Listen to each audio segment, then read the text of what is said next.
Masechet PA, traité PA, Perek Vav, chapitre 6, Mishnah Dalet, Mishnah 4. Velohen Rashi Shurot. Voici ce qu'on a appelé dans la Mishnah précédente les extrémités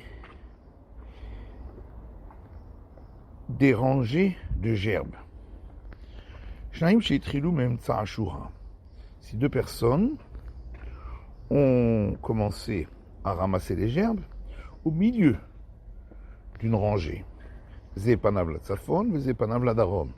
L'un tourné vers le nord et l'autre tourné vers le sud.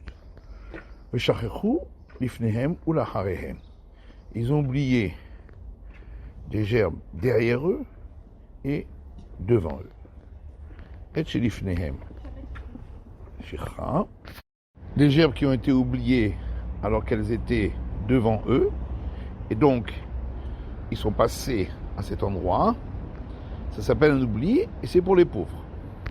Ve'et shelacharehem eno shicha, qu'ils ont oublié mais qui étaient derrière eux, n'est pas considéré comme un oubli, puisqu'ils ont pensé que c'était l'autre qui allait les ramasser.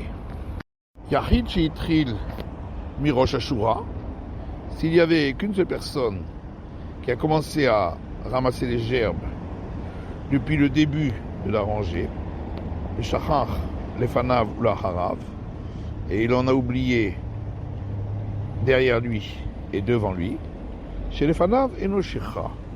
Ce qu'il a oublié devant lui n'est pas considéré comme un oubli, parce que c'était au bout de la ligne, on considère qu'il voulait les ramasser sur une rangée est-ouest. Chez la Harav, Shicha.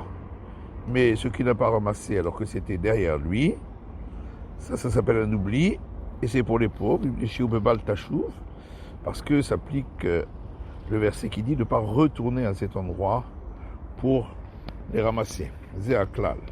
Voici la règle, dans tous les cas où pour le ramasser, il faudrait retourner là où il était déjà.